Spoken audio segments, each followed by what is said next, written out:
What it do, boxing heads? PYP Boxing back again with another one. We're going to talk about the fights that are happening this weekend. Plant and Charlo will be on the same fight card. We also have a Texas fighter, another Texas fighter, Darius Fulghum, stepping up to the bully. Let's talk about some boxing. Let's jump right in. This Saturday on Amazon Prime, no pay-per-view, we have Caleb Plant and Jose Armando Resendiz. You might remember him from stopping Jarrett Hurd back in 2023. He got stopped in a pretty good scrap versus Elijah Garcia later that year. As for Jamal Charlo, he's basically a part-time fighter these days, Mark. His last fight was in November of 2023. That was against Jose Benavidez Jr. And before that, Mark, his other fight was June of 2021. So these fights are really just a showcase for Plant versus Charlo, which is a fight that they want to make next should they win this too. How do you feel about this fight? Obviously, they're two setup fights. We expect both of these guys to surpass their opponents and meet down the line. The only one I'm a little bit worried about is Charlo. Going through what that man's gone through the last few years, life things, addiction, it's tough. But he seems really, really motivated now. And what I like is the way he's talking. That bravado's back. We don't know if he's there yet, but that's what keeps me interested in this fight because I'm a big fan of Charlo as well. And if he wins, man, that opens up a lot of fun stuff. Him and Plant.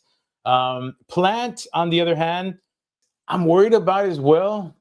And he needs to prove something also. You never know in boxing. One punch can take it.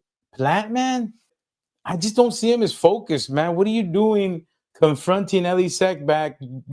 He was pre-planning this, thinking of Elie Seckbach, thinking of their little confrontation and what Elie Seckbach said in his video. And I don't know if his head is there. And he hasn't had the best performances lately.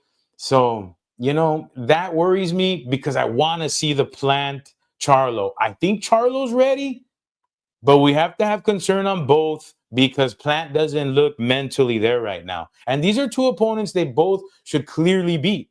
I mean, this is why they're matched up like this. This is why the slap keeps coming up. But I'm concerned more on the Plant side than I am on the Charlo side. Well, Mark, I don't know. I think both of these guys, they're both talking. I've seen interviews with them. Both of them are talking about different topics on boxing. Charlo recently had a rant where he was talking about all the snack fighters. He was talking about all kinds of topics. His mind is also on other stuff too. I think both the reason why you're seeing maybe Plant is focused on many other different things is because of who the opponents are. I don't think they're that much of a threat. I'm pretty sure Plant, he's a smart enough guy. He's a veteran in the game. He's not going to let this fight become a trap fight. Yeah. Right. He's not going to let this fight catch him by surprise. He knows who he's facing. Yeah. I'm sure he's a professional. You never see this guy out of shape. I'm kind of not worried about Plant. I'm more worried about Charlo. If there's anyone that you should be worried about, it's probably more likely Charlo than Plant, just because he's been inconsistent. He fights every 2 years now, man. So he's basically a part-time fighter. But I have to say this, Mark. Looking at Charlo the last week or so, looking at his talks, his interviews, his press conferences, he sounds clearer and looks healthier than I've seen him in a while. Yeah. So maybe he's finally getting it together. I don't know whether his return is going to mean big things in the 168-pound division, just because we don't know what this guy has. I don't know if we're going to learn a lot with him versus Lamont. So, Charlo's more of a question mark to me than anybody else. Well, Mark, another Texas fighter will be in the ring this weekend. Darius Fulghum will take his shot at Bekdamir Melikuziev, a.k.a. Beck the Bully. Fulghum is an up-and-coming 168-pounder. He's aggressive, comes forward, likes to throw bombs. He'll need that style, in my opinion, to beat Beck, who has some decent footwork, but he doesn't have a lot of head movement.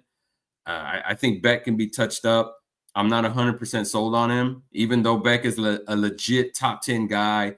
At least, at worst, he's top 15. But to me, 168 just isn't that deep a division. But we were talking about this earlier, Mark. Beck's level of competition is just a level above Fulgham's, maybe a couple level above. But I like Beck's body attack to give Fulghum problems. We just don't know how prepared Fulghum is for this fight. But, Vegas has this is basically a 50-50 fight. Fulghum is a slight underdog. Mark, tell us what you think about this fight and what you've learned about Darius Fulghum. Yeah, listen, you talked to me about him. I really didn't know who he was, and I'm ashamed being a big Texas boxing fan. But I reached out to two of my Texas boxing brothers over in Houston, and these kids know this guy, man. These kids grew up with him fighting. Oscar Pettis told me about him, and Breon Grom.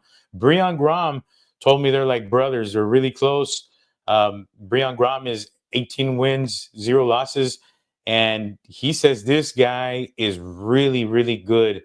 And we haven't seen what he can do because he's had lesser opponents and he hasn't really had to do much, and he's been killing them all. There's a secret. He says this guy can really box, and he does have good foot movement, and he does not just stick his jab out there. If you're like me and you're a boxing guy, you go out there and you look on YouTube and you study guys and you watch them. And what I saw was a guy that kind of just puts his hand out there and really doesn't use his left hand. He just throws bombs and he's just a slugger and comes forward. But I was told by Oscar Pettis and Breon Grom that, oh, no, this guy can jab and he can move around and he can box. And we will see some of that, because the only concern they do have is this is a major step up. To them both, they think this is a huge, huge step up. Lightning years from Winford Harris Jr., his last opponent, who has a pretty good record at 22-3, but he lost all 3 of them before he saw this guy, right before he saw this guy, like literally in a row. So the step up is real. They're not too concerned, though. They really know that they got something special there. So the whole world is probably going to have something special to see tomorrow and something new. Yeah, I think it's an interesting fight. I mean, even though Beck the Bully is kind of rated pretty high in the WBO and the WBA, he's a top 10 guy there. He's top 12 in the WBC. That's definitely a step up for Fulghum. But I just think style-wise, Fulghum has the size. He has the aggressiveness, and he has some pop. He hasn't been knocking out elite people, but he does look like he has some power. And I think he can land some stuff against Beck. I wouldn't be surprised if he does have Fulghum, if he does have some more boxing ability. We just haven't seen it because he hasn't had to show it. He'll need to show some boxing ability against Beck, but I also think he'll need to push Beck back. What style do you think Fulghum would need to lean on more in order to beat Beck Saturday? I asked the guys, and they said they would like to see him as well. Press him, just like you said, go forward and show him what he's got, because he's the younger guy, he's the stronger guy, and they think that the Beck kind of gasses at the end. So if he pressures him, and they say he's got a good beard, if he can take him past 5 or 6, there's a good probability he can actually win this. But we've never seen Fulghum fight a full 12 rounds. Yeah, he's only gone 10. He's gone 10 2 times. And those are the only 2 times that he's gone the distance in his young career. Well, Mark, we're looking forward to it. Prediction on this fight, I'm going to go with Fulghum for the upset, slight upset. I'm just not a big believer in Beck. I think Beck's a good opponent, but I'm going to go with Fulghum. I see a 12-round decision with a couple of knockdowns. Yeah, man, this is a tough one to call, Dave. I really barely learned. You gotta let him hang sometimes, bro. Yeah, I'm worried, man. I honestly, and I'm a Texas guy. Beck Demir, I'm gonna go with him. I just think the experience is way too much. And man, that guy really is one of the biggest punchers in the game.